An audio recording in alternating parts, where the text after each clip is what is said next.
The first scream wasn't loud. It was the kind that catches in the throat and flips an ordinary afternoon into something jagged. Pickup time at Maple Hollow Elementary had been bright chatter and squeaking sneakers. Cars inching forward, parents balancing snacks, the air carrying wet asphalt and the faint sugar of cafeteria cookies from the open doors. Then the K-9 unit rolled in, with its lights off, but its intent unmistakable. Officer Daniel Rourke stepped out, mid-40s, steady-eyed, the kind of veteran who didn't waste motion. And beside him came Rex, a German shepherd in a service vest with a gaze that made noise without barking. Someone had called it a routine welfare check near the fence line. But the crowd felt it. The moment cooled.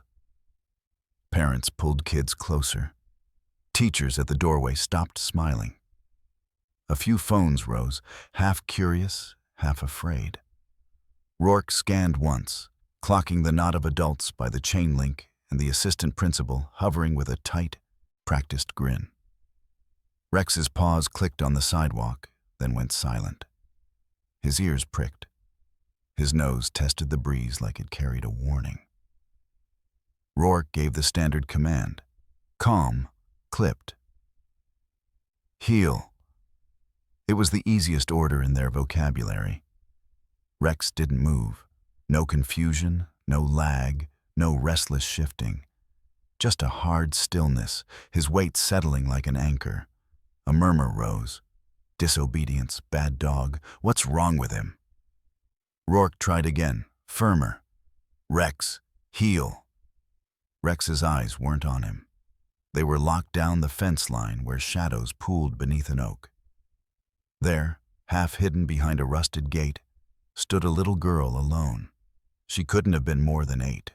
Her hair was tied back too tight, her backpack hugged to her chest like a shield, and she wore a blue sweatshirt a size too big, sleeves swallowing her hands. She stared at the ground like she'd learned that eye contact invited trouble. Rex took one step, not toward his handler, but toward her, and stopped again, placing himself between the girl and the grown-ups without showing teeth. That was when the air shifted. Rex's nostrils flared, his head angled, and his gaze flicked to a man near the fence whose smile didn't reach his eyes. Rourke followed the line and saw the man's hand hovering at the girl's shoulder, not quite touching, controlling space. Rourke's voice stayed even, but his jaw tightened. "Sir, step back."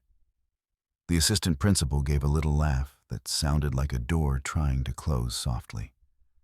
"Officer, please, it's a misunderstanding. Your dog is—" Rex let out a low sound, not a bark, a professional warning that vibrated through the links. And then, as the girl finally lifted her chin, everyone saw what Rex had seen first. Faint finger-shaped bruising at her wrist where the sweatshirt couldn't hide it, and a thin red line at her neck where a lanyard should have been. In that instant, the crowd stopped thinking about a dog, refusing an order, and started wondering what, exactly, that dog was refusing to ignore. Earlier that morning, Maple Hollow wore its innocence like a coat it had never had to question. Thin winter sun spilling across Main Street, the bakery window fogged from fresh bread. A line of pickups parked outside the diner where the same 5 men argued about the same high school football game from 10 years ago, and the town's courthouse clock chiming with the confidence of a place that believed nothing truly bad could happen here, if everyone just kept smiling. Officer Daniel Rourke moved through it all, like a man who'd learned the difference between peace and quiet. He didn't confuse stillness for safety. Not after deployments that taught him how danger could whisper. He was the kind of veteran who kept his hands steady even when his gut tightened. The kind who listened more than he spoke. And when he did speak, it was with that calm, measured tone that made people either relax or realize they couldn't push him. At the precinct, he checked his gear in the same order every day. Radio, cuffs, med kit, spare lead. then knelt in front of Rex and rested a palm against the dog's chest, feeling the slow, controlled power there, like a heartbeat you could trust. Rex was all discipline on the surface. Brushed coat, harness snug, eyes alert. But Rourke had never mistaken training for emptiness. Rex didn't just obey. He evaluated. He absorbed what humans broadcast without meaning to. Fear tucked under polite laughter, anger disguised as charm, the off-tempo rhythm of a lie. When the day's first calls came in, they were the harmless kind that kept a small town busy. A fender bender outside the hardware store, a noise complaint that turned out to be teenagers practicing drums in a garage, a lost dog that had simply followed the smell of bacon to the diner. Rourke handled them with a quiet efficiency that didn't need applause. He offered a soft word here, a firm boundary there, and always he watched the edges, the hands that trembled when they shouldn't, the eyes that darted away at certain names. Around noon, while Rex drank from his bowl and the radio crackled low, Rourke noticed a message that had been logged twice and then reworded, like someone was trying to sand down its sharp corners. Welfare check near Maple Hollow Elementary. Child lingering. Possible custody confusion.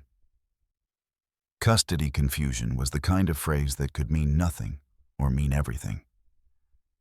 And the fact it had been softened told Rourke more than the words themselves. He didn't say that out loud. He just marked the time, took the note, and let it sit in his mind like a stone that didn't belong. Across town, in a classroom that smelled of glue sticks and crayons, the little girl, Mia, though most adults didn't bother learning her name quickly, kept her pencil strokes neat and small, as if taking up less space might keep the world from noticing her. She was gentle in a way that wasn't weakness. It was carefulness earned. She smiled when spoken to, nodded when asked, and always watched the door a second longer than other kids did, listening for footsteps that told her whether the next hour would be safe. When the lunch bell rang, she waited until the line thinned before standing, tugging her oversized blue sweatshirt down over her wrists. She carried her backpack even when it wasn't necessary, clutching it tight like it contained not books, but proof that she belonged somewhere. In the hallway, adults moved around her with busy authority. Teachers with clipboards, staff with keys jangling, a man with a visitor badge who seemed too comfortable for someone who didn't work there. Yet no one truly looked at her long enough to see the tension in her shoulders, the way she flinched at sudden laughter, the way her eyes tracked exits like she was mapping a route. Rex would have noticed in a heartbeat. That was the difference. People saw what they expected. A quiet child, a routine day, a town that liked its stories simple. Rex, even miles away, would have sensed the wrongness in the air if he could. And Rourke, tying his boots and reading that custody confusion line again, felt the first shift in the weather that no forecast had predicted, because the calm in Maple Hollow wasn't breaking yet, but it was starting to bend. By mid-afternoon, the school zone looked like every other day in Maple Hollow. Cones out, crossing guard posted, a slow parade of minivans and trucks. But the call that came through dispatch tried too hard to sound small. Possible disturbance near the east fence, maybe a parent dispute, maybe a trespasser, staff requesting a quick check. And the dispatcher's voice had that careful smoothness people used when they didn't want a situation to grow teeth. Rourke was already in the cruiser with Rex, the dog's head resting forward between the seats as if he could hear the town thinking. And the moment they turned onto Oak Ridge Drive, the atmosphere changed in a way you couldn't measure, but you could feel. Like the air had been pressed flat. A handful of adults clustered near the fence line behind the school, pretending they weren't clustered. They stood with arms crossed and phones in hand and faces angled like spectators at a game they didn't want to admit they'd paid to see. A teacher hovered near the side door, keys clenched so tight her knuckles blanched, while an assistant principal lingered a step behind her with a smile that looked laminated. The disturbance itself was described in shrugs and soft words. A man with a visitor badge had been helping with dismissal flow. A child had been uncooperative. There had been confusion about where she was supposed to go after school, and someone, no one would say who, had complained that a dog unit was overkill. That last part made Rourke's eyes lift, because only people with something to lose complained about scrutiny before it even arrived. Rex hopped down, paws hitting pavement with a crisp click. Then he paused and inhaled so deeply his ribcage expanded like a bellows. His nose dipped, traced an invisible line along the sidewalk edge, then lifted again, tasting the wind. It was subtle, the way his ears pivoted, the way his gaze sharpened and stopped skimming. To anyone else, it would have looked like a working dog doing working dog things. But Rourke knew the difference between general alertness and a lock-on. Rex's tail lowered into a steady line, focused, not fearful. And he moved 2 steps forward without being asked, angling his body toward the fence as if his instincts had already chosen a side. Rourke kept the leash loose, letting Rex read while he read the humans. The bystanders' eyes darted from Rourke to the assistant principal, not to the child they were discussing. That told him their loyalty wasn't to truth. It was to comfort. The teacher with the keys kept glancing at the side door like she expected someone to burst through it. The man with the visitor badge stood too close to the fence for a casual observer, his posture relaxed in a way that felt practiced. And when he noticed Rex, he smiled. Wooden, confident. The kind of smile that tried to turn authority into a joke. "Come on, officer," the man said, voice bright enough for the crowd to hear. "It's just a misunderstanding." Kid wandered off. Happens all the time. Rourke didn't answer right away.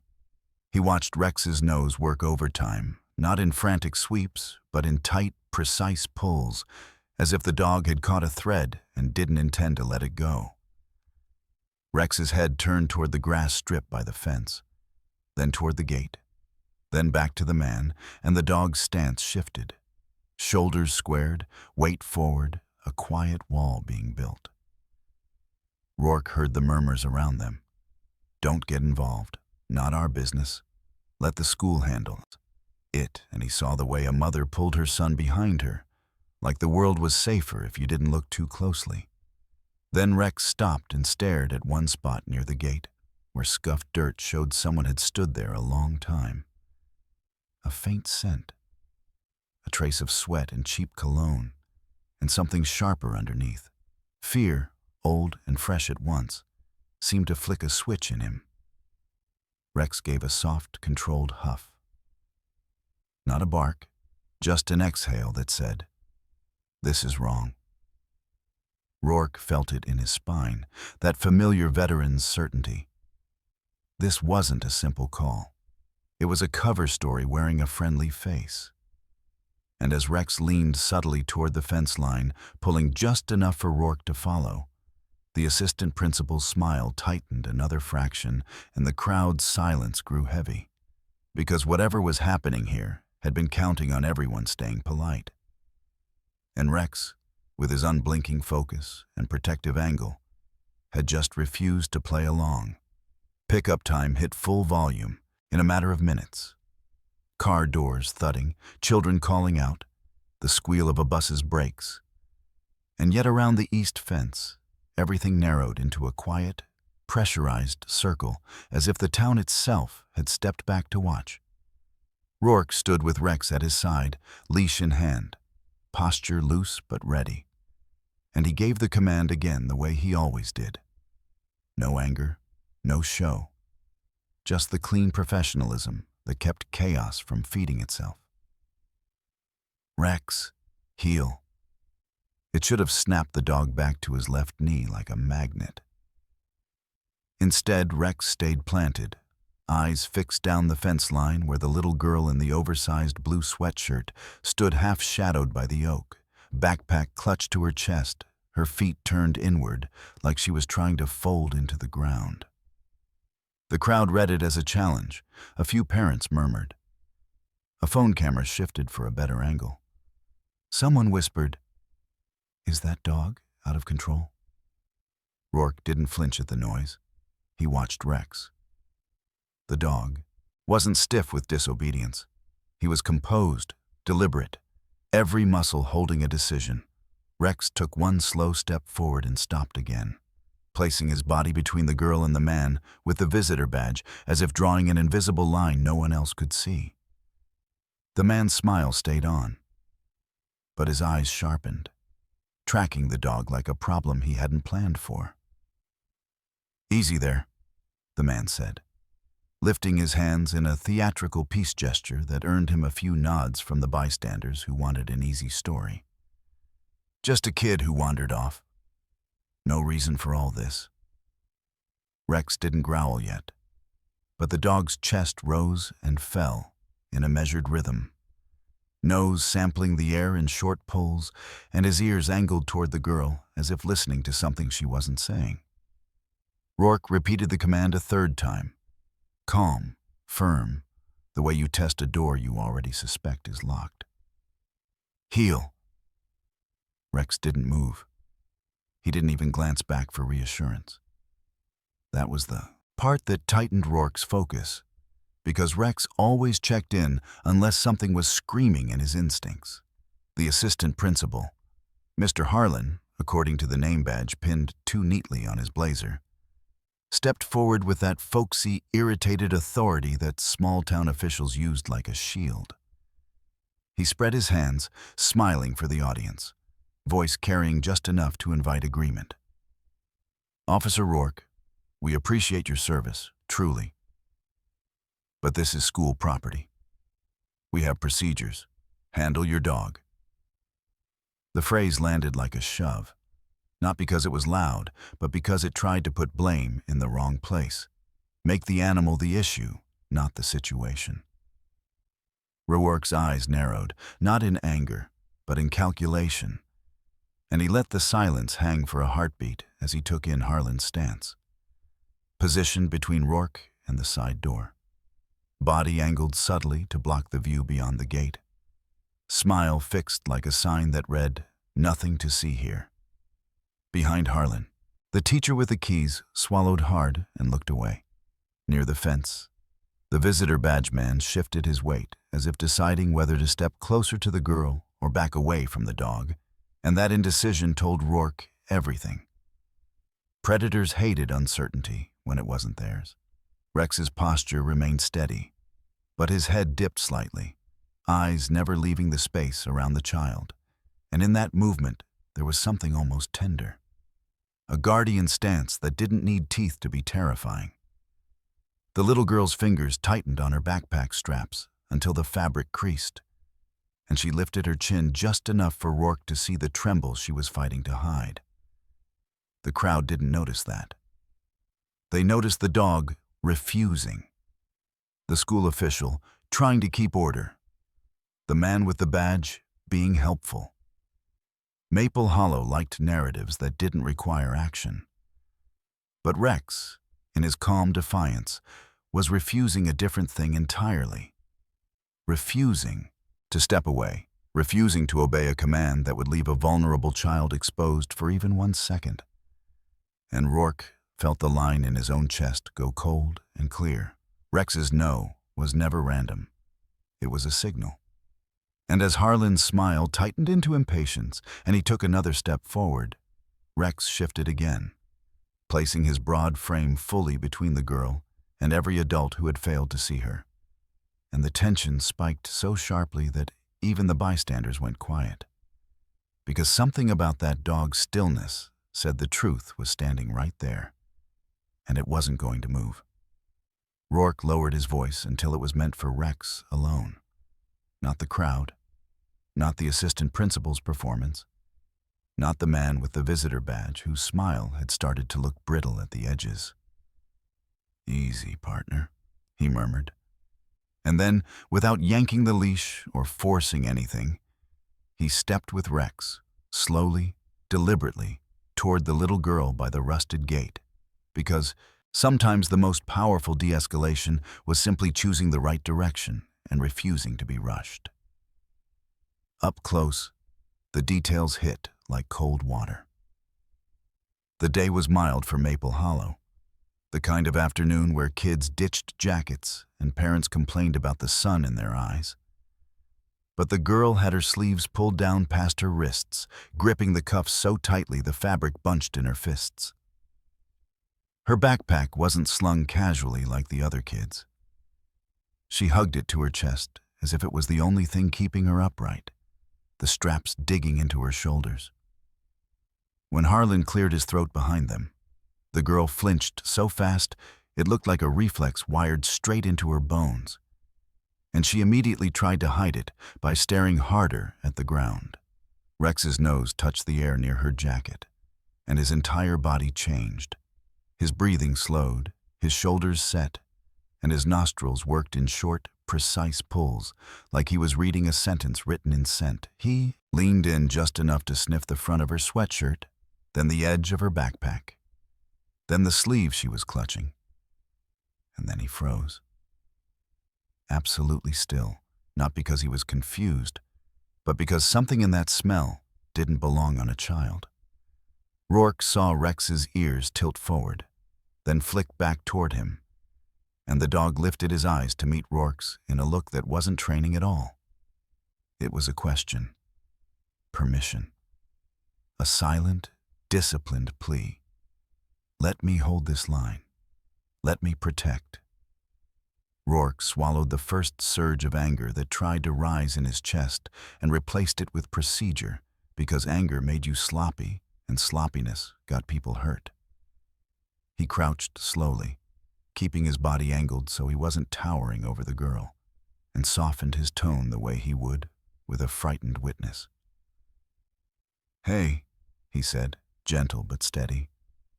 "What's your name?" The girl didn't answer, but her eyes flicked up, big, tired eyes that looked older than 8, and then dropped again when the visitor badge man shifted behind the fence. Rex's head turned, tracking that movement instantly, and he eased half a step closer to the girl without touching her, a living barrier that didn't need a weapon to feel absolute. "Officer," Harlan said sharply, stepping closer, irritation leaking through his folksy mask. "This is unnecessary. The child is fine. She's waiting for her." He cut himself off like he'd almost said the wrong word. The girl's hands tightened on the backpack straps, and something slipped from between the fabric and her palm, fluttering down near Rex's paws. A small torn piece of paper. Rex didn't step on it. He didn't sniff it. He simply stared at it as if it had just spoken. Rourke reached for it carefully, 2 fingers, like evidence, and lifted it into view. It was a ripped corner from a school form. Maple Hollow letterhead at the top, the edge of a cartoon owl sticker half torn, and beneath it a scribbled line in a child's shaky handwriting. "If I say the word sunflower, call." The rest was ripped away, but a partial number remained, smudged from being clenched too long. On the back, faintly, were 2 stamped words that made Rourke's stomach drop. "Visitor pass." He looked from the paper to the man with the badge, and for the first time that man's smile faltered completely. Rex looked up at Rourke again, unwavering, and Rourke understood the heartbreaking truth hiding in plain sight. This child had planned for danger. She had tried to leave a breadcrumb, and the only one who had read it without hesitation was the dog who refused to heal. Rourke folded the torn note once, slow and deliberate, and slid it into his vest pocket the way you'd secure a match in high wind. Then he straightened just enough to put himself between the little girl and the adults trying to close ranks around her. "We're doing a welfare check," he said, voice level, not negotiable. "She needs a medical assessment and a private conversation with a trained advocate." The assistant principal's smile snapped back into place, like a curtain yanked shut. And he let out a chuckle that was meant to sound reasonable, neighborly. The kind of laugh that invited everyone to agree, so no one had to think too hard. "Officer, come on," Harlan said, palms open, eyes flicking toward the bystanders as if recruiting them. "She's fine. Kids get dramatic. You know how it is. Let's not cause trouble for the school over a misunderstanding." Behind him, the man with the visitor badge nodded along, a little too eager, as if he'd been waiting for permission to step back into control. A teacher near the side door, Ms. Klein, her name stitched on a lanyard that swayed with her breathing, shifted her weight and looked down at the ground with a sudden intensity, like the pavement had become fascinating. Rourke caught the way her hands shook around her keys, the way her eyes darted toward the little girl and then away too quickly, and that was all the confirmation he needed that the silence here wasn't ignorance. It was fear. Rex remained planted, still as a statue, but his nose lifted again, testing the air, and his ears angled toward the visitor badge man whenever he spoke, as if that voice carried the wrong kind of memory. Rourke didn't raise his voice. He didn't posture. He simply repeated, "Welfare check," and then added, "Now." Because sometimes the only way to protect a child in a room full of adults was to make the procedure louder than the excuses. Harlan stepped closer, dropping the folksy tone for a sharper edge. "This is my campus," he said, low enough to sound private, loud enough to still be heard. "You don't get to waltz in here and turn us into a spectacle because your dog got spooked." The bystanders shifted, eyes down, hands tightening on steering wheels and stroller handles. And Rourke felt that familiar pressure of small towns and big secrets, the unspoken rule that you didn't embarrass institutions. You didn't accuse people with titles. You didn't make waves that might splash back on you. A father in a baseball cap opened his mouth like he might say something, then caught Harlan's glance and shut it again. A mother pulled her child behind her and pretended her phone was ringing. The crowd's silence wasn't neutral. It was active, chosen, and it left the little girl standing there alone, with her backpack like a lifeboat. Rourke crouched slightly again, making his presence a shield rather than a tower. "Sweetheart," he said softly, "I'm going to ask you a simple question. Are you hurt?" The girl's lips parted, but no sound came out. Her eyes flicked toward the visitor badge man, and her shoulders tensed as if she'd been trained by consequences. Rex noticed that micro movement before anyone else. He leaned in, not touching her, just aligning his body so she had something solid at her side, and the low, controlled rumble in his chest returned. Professional, restrained, a warning wrapped in discipline. Harlan's jaw tightened. "See?" he said, forcing a laugh. "She's just shy. Don't make this a thing." That was the fatal mistake. The assumption that Rourke could be nudged back into politeness.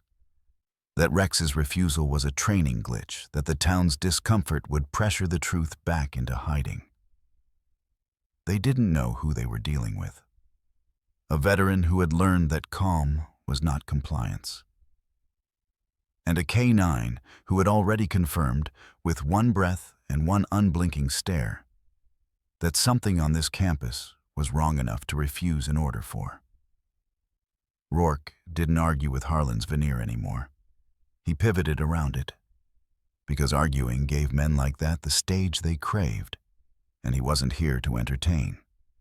He brought his radio close to his shoulder mic and spoke in the same steady cadence he used on traffic stops and in worse places, letting calm carry authority. "Dispatch, I need a supervisor and a medic to Maple Hollow Elementary, East Fence Line. Possible child endangerment. Also notify CPS on standby." Harlan's smile twitched, the first crack in the polished mask, and the visitor badge man's eyes flashed with something quick and mean before he smoothed it away. "Officer, that's really not," Harlan started. But Rourke lifted one hand, not aggressive, just final. "Sir, step back." Rex didn't move. He watched. And then, as if the air itself had nudged him, Rex's head snapped toward the side door. His ears went high. His nose lifted and pulled in one sharp breath, and his body angled away from the fence toward the building with such certainty that it looked like instinct had become a compass. The leash tightened lightly as Rex took 2 steps, then paused and looked back at Rourke. Again that question in his eyes, that disciplined ask for permission to do what he already knew. Rourke exhaled once. "Show me," he said quietly. And that was all Rex needed. The dog moved, not in a frantic tug, but in a purposeful, controlled walk that threaded through the frozen crowd like a blade slipping between ribs. Parents parted without thinking. A teacher stepped aside as if compelled. Even Harlan shifted reflexively, his body recognizing authority before his mouth could deny it. Rex led them along the building's side, past a row of classroom windows where paper snowflakes hung in cheerful denial, toward a service corridor marked "Staff Only."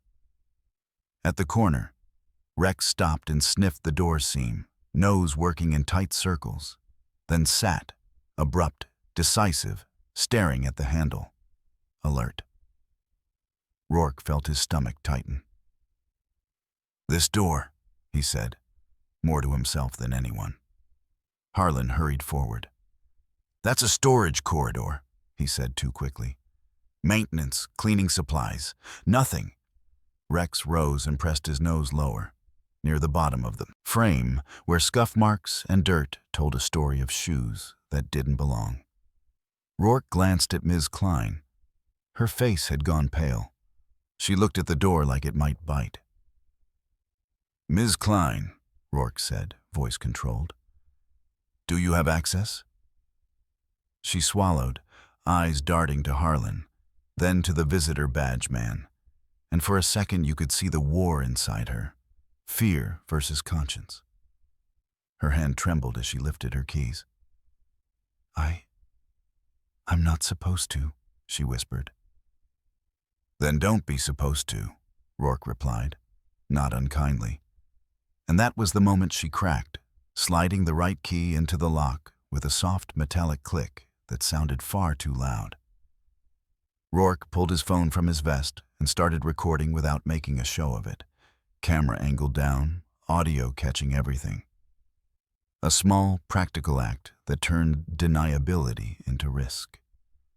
The door opened into a dim hallway that smelled of bleach and old paper, and Rex stepped in first, shoulders squared, nose sweeping low and then rising, pulling scent from the air like invisible threads. He bypassed stacked chairs and boxes of copier paper as if they were scenery, and stopped at a second door, unmarked, except for a faint scrape where a sign had once been. Rex sniffed, froze, then backed half a step and sat again, staring at the seam with an intensity that made Rourke's skin prickle. "Rex is indicating," Rourke said aloud for the recording, procedural and clear. "Second door in service corridor." Harlan hovered behind them, voice forced into a chuckle that didn't land. "Officer, this is ridiculous. That's just the old counseling annex. It's locked because—" Rourke cut him off gently. "Because what?" Harlan's mouth opened, then closed. Rex's nose pressed to the lower hinge, and he let out a tight huff, controlled, insistent, as if telling Rourke, "Here. This is where it's been happening." Rourke radioed again, keeping his tone neutral, while his pulse hardened. "Dispatch, confirm Supervisor ETA. I'm initiating a protective sweep of an interior corridor with a staff witness present. Send that medic to the east side entrance." He turned to Ms. Klein. "Stay with me. Keep your hands where I can see them. You're my witness." Her eyes glistened, but she nodded. Rourke reached for the knob, locked. He didn't force it yet. Instead, he lowered his phone to capture the door, the lock, Rex's alert, and the surrounding hallway. details that mattered when stories got rewritten. "Who has the key?" he asked. Harlan's eyes flicked to the visitor badge man, then away. That flick answered one question and opened two more, and Rex, staring at the seam like it hid a monster, had just turned a simple call into a map leading straight into the heart of whatever Maple Hollow had been trying to keep buried. On the other side of town, away from the school's cheerful paper snowflakes and the parents pretending not to see, a different kind of room held court. No windows, just a glass wall half-frosted for privacy, a conference table polished to a mirror shine, and a faint hum from an HVAC system that kept the air too cold on purpose so people stayed alert and uncomfortable. The sign on the door said, "Foundation Office," the kind of name that sounded charitable until you learned how much money could hide behind it. At the head of the table sat Everett Pike, a man who wore expensive patience like a tailored suit. Silver hair, calm eyes, a voice that never rose because he'd built a life where other people raised theirs for him. He didn't fidget. He didn't blink too often. He simply watched the world the way accountants watched numbers. And right now his attention was on a tablet displaying the school's security camera grid. Beside him stood Wade Mercer, broad-shouldered and clean-cut in a way that felt designed, not natural. His hands clasped behind his back like he was guarding a door that didn't exist. Mercer was the kind of enforcer who didn't threaten with shouting. He threatened with certainty, with a smile that never warmed, with the suggestion that he could be anywhere and no one would believe you. "We had an understanding," Pike said, tapping the tablet once, and on the screen a paused frame showed the east fence line, Officer Rourke's silhouette, the K-9's rigid stance, a small crowd forming like a bruise. "Understandings are fragile," Mercer replied, voice low, almost conversational. The dog complicated it. Pike didn't react to the word dog with irritation the way most powerful men did when a variable wasn't human. Instead, he reacted with interest, like a chess player noting an unexpected move. "Then we adjust," Pike said. "We do not panic. We do not improvise in public. Maple Hollow is a story, Wade, and stories are controlled." Mercer leaned forward and swiped, flipping to a different screen, employee access logs, a visitor badge roster, a calendar of community outreach. "Harlan's already jittery," Mercer said. "He'll fold if he's squeezed wrong." Pike's lips curved faintly. "Then don't squeeze him. Remind him of his mortgage. Remind him of his daughter's scholarship application. Remind him that progress has donors." He said the word progress like it was a blessing, not a weapon. "As for the child," Pike continued, eyes cool, "she is not a victim in this narrative. She is a complication, a liability, a rumor with legs." Mercer nodded as if he'd been waiting for permission. "We can contain it," he said. "First, we slow the response. Make it administrative, confusion, custody dispute, emotional child, overzealous officer." Pike's finger traced the edge of the tablet. "Overzealous," he repeated, tasting it. "Yes. And the dog?" Mercer's smile sharpened. "Unstable, aggressive, handler error. We'll find someone who's been uncomfortable around the K-9 unit before. A parent who will say the dog scared their kid, a teacher who'll say the officer was confrontational." Pike lifted his gaze to the wall clock, as if time itself took orders. "Paperwork," he said.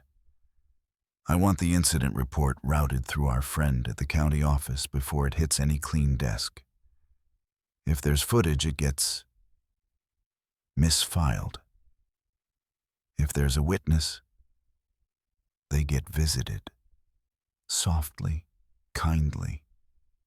Remind them how small they are." Mercer glanced at his phone as it buzzed, then slid it back into his pocket without answering. "And the girl?" he asked. Pike's expression didn't change, but the coldness in the room seemed to deepen. "The girl goes quiet," Pike said simply. "She can be moved. She can be overwhelmed with process. She can be told she misunderstood.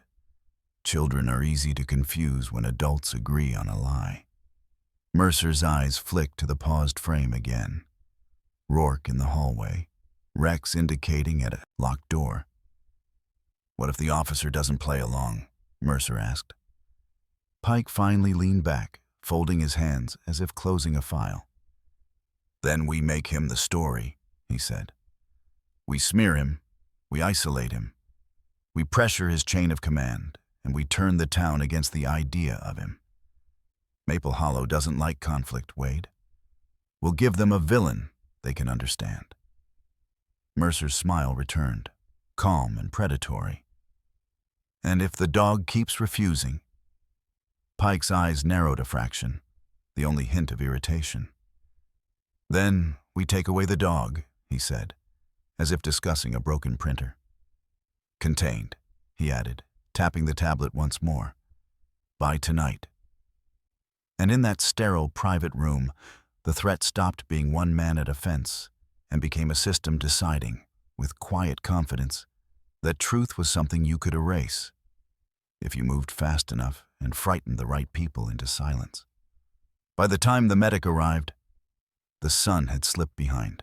Maple Hollow Elementary and the parking lot lights threw hard white pools across the asphalt, turning every face into a mask and every shadow into a question. Rourke eased Mia, quietly, carefully, into the rear of his cruiser with the heater running, her backpack still locked to her chest. Rex posted at the open door like a sentry who refused to blink. The medic asked gentle questions. Mia answered with nods that barely moved her chin.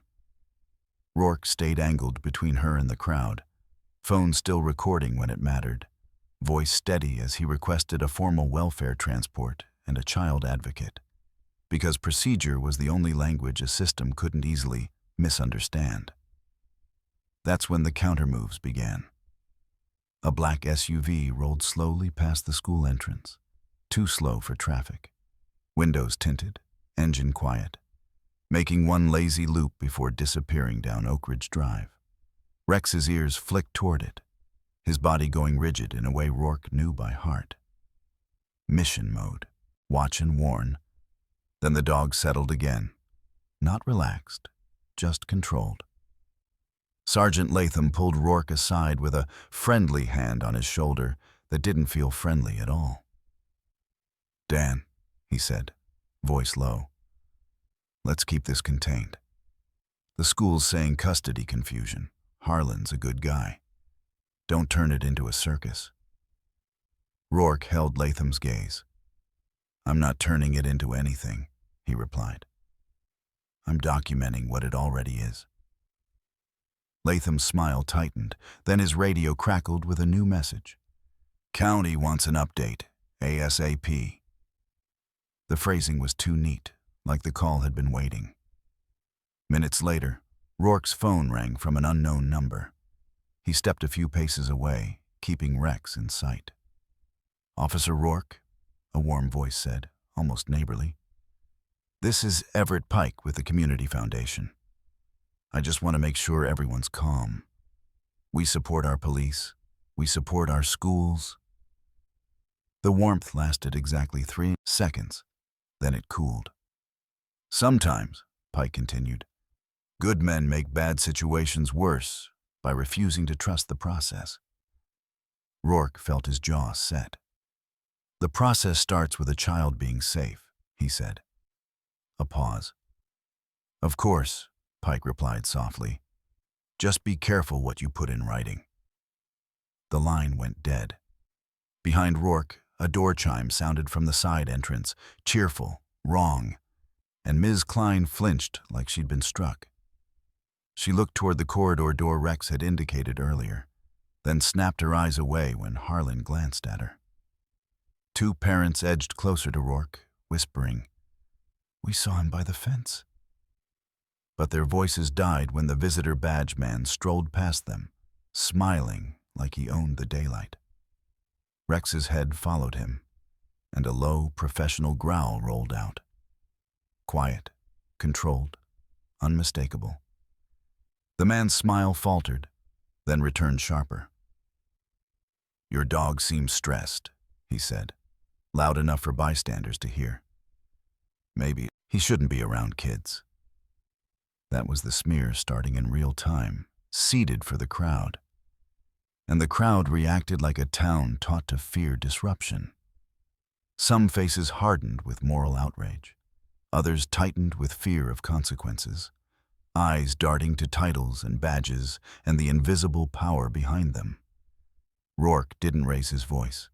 He clipped Rex's lead shorter, positioned himself at Mia's door, and spoke into his phone for the record.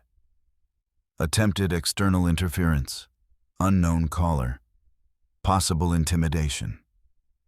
Rex stayed still, a living wall. The lot, a few parents stepped forward. Others turned away, praying silence would protect them. The breaking point didn't come with sirens or speeches. It came with a soft knock on Rourke's cruiser window long after most parents had driven away and the school's lights had dimmed to custodial glow. Rourke turned and saw Ms. Klein standing there alone, coat pulled tight, eyes wet but steady in a way that told him she'd finally chosen which fear she could live with. Rex lifted his head from the doorframe and stared at her, reading her truth before she spoke. His posture didn't threaten, it assessed. "Officer," Ms. Klein whispered, voice shaking. I can't keep pretending." She held out a small flash drive on a lanyard, the kind staff used for lesson plans and attendance spreadsheets, and her fingers trembled like the plastic weighed 100 pounds. "They told us the cameras were down," she said. "They said it was maintenance. But I saw the feed. I saw him, Wade Mercer, walk her through the service corridor like she was property. And I saw Mr. Harlan lock that door." Her eyes flicked toward the building as if it might hear her. "I copied what I could before they deleted it. I didn't know who to give it to. Everyone here. Everyone's connected." Rourke didn't snatch the drive. He took it like evidence, with reverence, and immediately held it up to his phone camera so there was a visual record of its existence, then sealed it in an evidence bag from his kit. "You did the right thing," he told her. And he meant it. Because courage looked like this. Quiet, terrified, still moving forward. He keyed his radio, bypassing the local chain that had already started to bend. "Dispatch, I need State Bureau, immediate. Child endangerment, potential evidence tampering, and an identified witness with digital proof. I am requesting outside jurisdiction due to conflict." The dispatcher, a young voice Rourke recognized, Jenna, hesitated a fraction, then spoke with a steadiness that surprised him. "Copy that, Officer Rourke," she said, and then, softer, "I'm logging this as priority and sending it direct. Hold your ground." That single sentence told Rourke the rot hadn't reached everyone. Less than 20 minutes later, headlights cut into the lot in a tight formation. 2 unmarked sedans and a marked state unit, moving with the crisp confidence of people who didn't ask permission from small-town power. An investigator stepped out, badge flashed, eyes scanning the scene with professional cold clarity. "Officer Rourke," she said, "I'm Special Agent Maris. We received your request and a parallel report from dispatch. Hand over what you've got." Rourke did, with a careful chain of custody language that made lies harder to breathe. Inside the school, doors that had been locked for maintenance opened under warrant. The service corridor became a crime scene. The annex door, Rex had indicated, became the center of the storm. Harlan's smile collapsed when state agents read him his rights. Wade Mercer's calm predator grin vanished the moment cuffs clicked and Rex's low warning rumble followed him like judgment. Everett Pike tried to arrive with lawyers in outrage, but the higher-level force wasn't impressed by his foundation's donations. "You don't get to buy silence anymore," Agent Maris said, loud enough for every lingering staff member to hear. The arrests rolled out like dominoes. One shove, then the whole crooked line falling. Tampering, obstruction, conspiracy, abuse of authority. Through it all, Mia was treated with dignity. Wrapped in a blanket, kept out of public view. Given a child advocate whose voice was warm and patient. Asked questions gently and only as needed. The heartbreaking truth surfaced not in graphic detail, but in the way Mia finally unclenched her backpack when she realized Rex was still there. Still planted at the door, still refusing to leave. She whispered one word, "Sunflower." And the advocate squeezed her hand, understanding the warning she'd tried to write down, the plans she'd made in secret because she'd learned adults could be dangerous. In the days that followed, Maple Hollow split open the way old wood does when pressure finally hits the rot. Some people cried and apologized, others blamed Rourke for bringing trouble, but more and more stood up and said, "No, not again, not here." The school board met under harsh fluorescent lights and cameras that didn't malfunction. Ms. Klein testified, trembling but unbroken. Jenna at dispatch logged every call with meticulous clarity, making sure nothing vanished into a back room. And in the final montage of repair, the town looked different. Not perfect, but awake. New locks, new leadership, safety policies rewritten, parents volunteering, teachers trained, a community choosing courage over comfort.